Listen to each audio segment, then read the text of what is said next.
नमस्कार दोस्तों, मैं हूं सब्यसाची और आप देख रहे हैं हैप्पी फिन्स एंड नेचर। तो आज इस वीडियो में दोस्तों हम लोग एक बहुत ही फ्रस्ट्रेटिंग चीज़ को लेकर बात करने वाले हैं, जो कि है ब्लू ग्रीन एल्गी। दरअसल ये ब्लू ग्रीन एल्गी कोई एल्गी नहीं होता है, ये एक टाइप का बैक्टीरिया होता है जिसका नाम है साइनोबैक्टीरिया। ये एल्गी का सबसे बड़ा प्रॉब्लम ये है कि ये बहुत जल्दी फैला है दोस्तों, और विद इन नो टाइम आपका पूरा टैंक भर सकता है।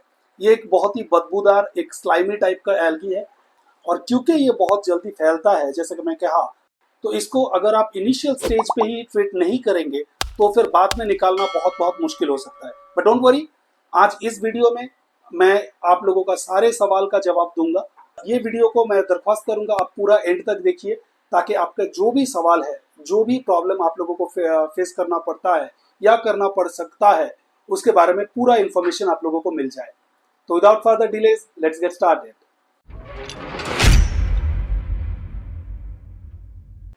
तो दोस्तों सबसे पहले जानते हैं कि ये ब्लू ग्रीन एल्गी होता क्या है। दरअसल ये ब्लू ग्रीन एल्गी इसका नाम पड़ा है, इसका जो अपीयरेंस होता है, जो देखने में इसको लगता है, उसके वजह से इसका नाम पड़ा है ब्लू ग्रीन एल्गी। हालांकि एक्चुअल में अगर आप देखना चाहेंगे तो जैसा मैं कहा, ये एक बैक्टीरिया होता है और इसका नाम है साइनोबैक्टीरिया। यकीन मानिए दोस्तों, ये एल्गी अगर आपके टैंक में आया, within no time at all ये पूरा का पूरा टैंक आपका घिर सकता है। जितने भी प्लांट्स है, जो भी आपका डेकोरेशंस है, सारे आइटम पे ये फैल जाएंगे। और ना तो ये देखने में इतना अच्छा है, और ना ही इसका स्मेल, क्योंकि ये जब आता है टैंक में एक अजीब सा स्मेल आता है, जो कि मतलब टैंक के सामने जाना मुश्किल हो जाता है उसके बाद। तो इसको इमीडिएटली ट्रीट करना बहुत बहुत बहुत ज़रूरी हो जाता है दोस्तों। तो मैं आपको ये बताऊं कि किस तरह से आप ये एल्गी को डील कर सकते हैं, उससे पहले मैं जानना चाहूंगा कि आप लोग कभी इसको फेस किए हैं। अगर फेस किए हैं तो प्लीज नीचे कमेंट करके बताइए कि किस तरह से आपने उसके साथ डील किया, किस तरह से आपको उसको रिमूव किया। स्टेप 2 पे आ जाता है दोस्तों कि ये एल्गी क्यों आते हैं आपके टैंक पे। ना इसका बहुत सारे रीजंस हो सकते हैं। प्राइमरीली जो रीजन है वो है वाटर सर्कुलेशन ना पहुंचना, वाटर फ्लो ना रहना उस जगह पे, और इनऑर्गेनिक एटमॉस्फेयर क्रिएट करना। तो अगर आपके एक्वेरियम में इनफ वाटर फ्लो नहीं है तो ये आ सकता है। इसके अलावा और क्या क्या चीज से आ सकता है। अगर मान लीजिए आप अपने फिश को ओवरफीड कर रहे हैं, अगर बहुत सारे प्लांट्स एक साथ में मेल्ट हो गए और आपका जो भी बायोडिग्रेडेबल मास है वो अगर बहुत ज्यादा बढ़ जाता है, साथ ही में अगर आप CO2 इंजेक्ट कर रहे हैं आपके टैंक में, तो उसके साथ अगर वहां पे कोई फ्लैक्चुएशन होता है, स्पेशली जो DIY लोग यूज करते हैं, DIY CO2, वहां पे हमेशा सेम अमाउंट का CO2 डोज करना पॉसिबल नहीं हो पाता है। तो जिसके वजह से ये ब्लू ग्रीन एल्गी वहां पे आता है। ये मेरा पर्सनल एक्सपीरियंस है दोस्तों, लेकिन मैंने देखा है कि ब्लू ग्रीन एल्गी सबसे ज्यादा जिसको अफेक्ट करते हैं वो है ड्राई स्टार्ट मेथड। अगर आप ड्राई स्टार्ट मेथड के बारे में नहीं जानते हैं तो मैंने ऑलरेडी वीडियो बना के रखा है। ऊपर आई बटन पे देखिए, आपको वीडियो का लिंक मिल जाएगा, या तो नीचे डिस्क्रिप्शन पे देखिए, वहां पे आपको लिंक मिल जाएगा। तो वहां पे जाके आप ये वीडियो देख सकते हैं कि ड्राई स्टार्ट मेथड क्या होता है, जो कि बहुत ही एक इफेक्टिव मेथड है आपका कारपेट प्लांट स्पेशली ग्रो करने के लिए। लेकिन अगर आप इस तरह से इसको करेंगे तो इनिशियल स्टेज पे आपको ब्लू ग्रीन एल्गी देखना ही देखना है। ठीक है, तो ये होता है कुछ रीजंस। अभी हम बात करेंगे कि किस तरह से आप इसको हटा सकते हैं। हटाने का पहला जो तरीका है वो है मैनुअल रिमूवल।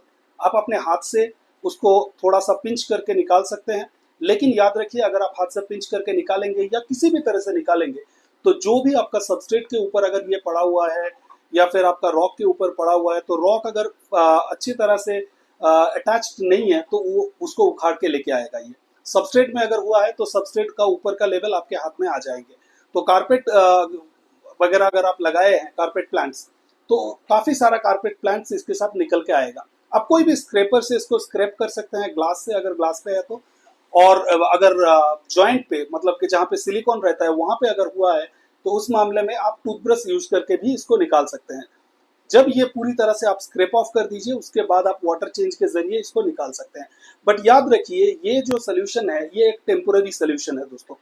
और अगर आप ये प्रोसीजर को फॉलो करते हैं बट आप रूट कॉज को अटेंड नहीं करते हैं, तो उस मामले में विद इन नो टाइम आप देखिएगा जितना आपने रिमूव किया एक हफ्ते में उससे दुगना आपके टैंक में दोबारा आ चुका है। ठीक है, स्टेप 4 पे आ जाते हैं दोस्तों कि किस तरह से आप इसका जो मेन रूट कॉज है उसको फिक्स करेंगे। रूट कॉज जो होता है, जैसे कि मैंने कहा, मेरा एक्सपीरियंस में मैंने देखा है कि वाटर सर्कुलेशन ही इसका फिक्स है। तो जिस एरिया में भी ये पर्टिकुलर एल्गी हो रहा है, आपको उस एरिया में वाटर फ्लो पहुंचाना है। अगर आपका ड्राई स्टार्ट मेथड है तो उस मामले में आप फिल्टर को इंस्टॉल कीजिए। फिल्टर को इस तरह से इंस्टॉल कीजिए कि जो एरिया में ब्लू ग्रीन एल्गी आया है उस एरिया में बार बार अच्छी तरह से वाटर फ्लो मिलता रहे। तो जिसके वजह से क्या होगा, ये धीरे धीरे करके खुद ब खुद चला जाएगा। इसके अलावा आप अगर CO2 का बारे में सोच रहे हैं, CO2 अगर आप डोज कर रहे हैं, तो CO2 को आप देखिए, कोई भी एक CO2 सिस्टम ले लीजिए, सिलेंडर सिस्टम जो होता है, वो CO2 सिलेंडर सिस्टम से अगर आप डोज करेंगे तो वहाँ पे फ्लैक्चुएशंस बहुत ही कम होता है। तो जिसके वजह से ये ब्लू ग्रीन एल्गी इतना ज़्यादा नहीं आता है।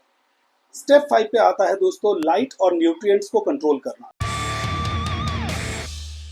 जी हाँ, जैसा कि मैं बार बार कहता हूँ आप लोगों को, लाइट पीरियड को कंट्रोल करना बहुत ज़रूरी है दोस्तों, क्योंकि इनिशियल स्टेज पे जब आपका टैंक में आप नए नए प्लांट्स लगाए हैं, तो लाइट अगर बहुत ज़्यादा देर तक देंगे तो उस लाइट को अब्जॉर्ब करने के लिए प्लांट्स का उतना पावर नहीं रहता है।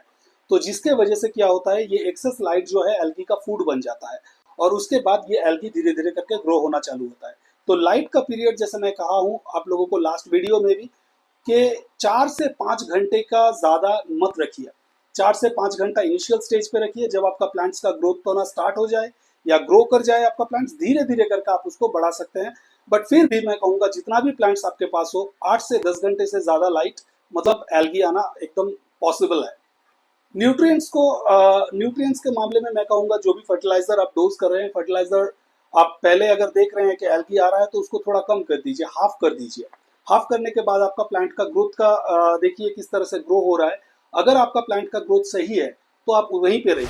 अगर आपका प्लांट का ग्रोथ में थोड़ा सा भी डिफिशियंसी आप देख रहे हैं या फिर पत्ते येलो वगैरह हो रहा है, तो उस मामले में आप थोड़ा थोड़ा करके डोज को बढ़ाते रहिए। ऐसा एक डोज आप सिलेक्ट कीजिए, धीरे धीरे करके एक ऐसा स्वीट स्पॉट आप निकालिए जहाँ पे ना ज़्यादा एल्गी हो, ना आपका प्लांट डिके हो जाए या प्लांट को डिफिशियंसी से भुगतना पड़े। तो जिसके वजह से एक स्वीट पॉइंट निकालना बहुत ज़रूरी होता है, जो कि आपको इनिशियल स्टेज ऑफ टैंक जब आप बना रहे हैं तभी आपको ये फेस करना पड़ेगा और तभी आपको ये स्वीट स्पॉट ढूंढ के निकालना पड़ेगा। क्योंकि aquarium hobby is all about balance. अगर आपका एक्वेरियम में बैलेंस नहीं है तो उसका सबसे बड़ा इंडिकेटर है ये एल्गी। एल्गी आना मतलब कहीं ना कहीं पे जाके आपका एक्वेरियम में डिसबैलेंस हो रहा है, या तो फर्टिलाइजर या तो लाइट या तो CO2, कोई ना कोई चीज एक डिसबैलेंस में है। तो उसको बैलेंस करना बहुत जरूरी हो जाता है। नंबर 6 पे आता है दोस्तों केमिकल ट्रीटमेंट। जी हाँ, ये एक पर्टिकुलर एल्गी है जिसमें आपको हो सके तो शायद केमिकल डोज करना पड़े इनिशियली, क्योंकि ये बहुत ज़्यादा अगर हो गया तो फिर उस मामले में आप मैनुअली कितना भी रिमूव कर ले, ये वापस आते ही रहेंगे। तो उस मामले में आप या तो हाइड्रोजन पेरोक्साइड या फिर ग्लूटाराल्डिहाइड जो मिलता है लिक्विड कार्बन करके, ये वाला चीज़ें आप सिरिंज पे लेके आप ड्रॉप कर सकते हैं, जैसा कि आपका स्क्रीन पे अभी दिख रहा है। तो इस तरह से अगर आप इसके ऊपर डायरेक्टली ड्रॉप करेंगे और 10-15 मिनट बाद वाटर चेंज कर देंगे तो ये धीरे धीरे करके चला जाएगा। लेकिन याद रखिए, ये अगर आप डोज कर रहे हैं कोई भी केमिकल हो तो उस मामले में बहुत ज़्यादा सावधानी बरतें, नहीं तो आपका फिश या फिर श्रिम्प या फिर स्नेल्स इसका भी डेथ हो सकता है। यहाँ तक कि जो आपका कारपेट प्लांट्स है, कारपेट प्लांट्स भी काफ़ी हद तक खराब हो सकते हैं, मेल्ट हो सकते हैं। तो जब आप केमिकल डोज कर रहे हैं तो केमिकल के बारे में अच्छी तरह से जान लीजिए और उसको, जो भी आपको लगे कि ये 4 ड्रॉप मान लीजिए आपको लगता है कि सही है, तो 4 ड्रॉप का आधा मतलब 2 ही ड्रॉप वहां पे दे के आप देखिए पहला कैसा रिएक्ट कर रहा है 1-2 दिन। उसके बाद धीरे धीरे करके आप डोजेज बढ़ा सकते हैं। नंबर 7 पे आ जाता है दोस्तों फिश या एल्गी ईटर क्रिएचर्स को इंट्रोड्यूस करना। बट मुझे नहीं लगता ब्लू ग्रीन एल्गी जो है ये कोई भी क्रिएचर्स खाता होगा। ना तो आपका नेराइट स्नेल्स खाते हैं इसको, ना ही आपका जो श्रिम्प्स होते हैं, अमानो श्रिम्प्स होते हैं, कोई भी इसको नहीं खाता है, स्पेशली उसका बदबू के वजह से। तो यहाँ पे फिश इंट्रोड्यूस करना मतलब कोई काम का नहीं है। बस आप ऐड कर सकते हैं दूसरे जो टाइप का एल्गी होंगे, जैसे कि डायटॉम वगैरह अगर वहाँ पे है तो उसको ये रिमूव करेगा। बट ब्लू ग्रीन एल्गी के मामले में कोई भी फिश या कोई भी क्रिएचर्स उतना ज़्यादा इफेक्टिव यहाँ पे नहीं होता है। आपका मेन हथियार यहाँ पे है वाटर चेंज और उसके साथ वाटर फ्लो। जो भी एरिया में ये हो रहा है उस एरिया में वाटर फ्लो रहना बहुत ज़रूरी होता है, तो उस मामले में ये नहीं आएगा फिर। तो दोस्तों यही थे सब कुछ। तो अगर मैं इस पूरा वीडियो को सम अप करना चाहूँ तो बस एक ही चीज इससे सीखने को मिलता है, वो है वाटर फ्लो और CO2 अगर डोज कर रहे हैं तो CO2 का एक कंसिस्टेंसी लेवल मेंटेन करना। फर्टिलाइजर डोज कर रहे हैं तो फर्टिलाइजर को सही मात्रा में डोज करना।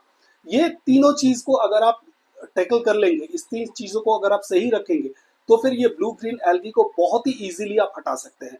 तो आशा करते हैं कि ये वीडियो से आप लोगों ने कुछ सीखा होगा, आप लोगों को हेल्प हुआ होगा। अगर आप इससे पहले इसको ट्राई नहीं किए हैं तो प्लीज ये जो जरिया मैंने बताया इसको ट्राई करके एक बार देखिए, और जो भी आपका फाइंडिंग्स हो, या फिर अगर आपने ऑलरेडी इसको एक्सपीरियंस किए हैं और आपको लगता है जो मैं कह रहा हूँ वो सही है, तो प्लीज नीचे कमेंट करके बताइए कि आपका पर्सनल एक्सपीरियंस कैसा है। ये कमेंट करना बहुत जरूरी है दोस्तों, क्योंकि आपके कमेंट के सहारे बहुत सारे लोग एक साथ में सीख सकते हैं। आप लोगों को अगर मेरे साथ पर्सनली जुड़ना है तो नीचे फेसबुक और इंस्टाग्राम का लिंक दिया हुआ है, आप वहां पे जाके डायरेक्टली मेरे साथ व्हाट्सएप में कम्युनिकेट कर सकते हैं। तो प्लीज इस वीडियो को अगर यहाँ तक देखे हैं तो यूट्यूब एल्गोरिदम कहता है कि ये साइड में रखा हुआ वीडियो भी आपको पसंद आएगा, तो जरूर उस वीडियो को भी एंजॉय कीजिए।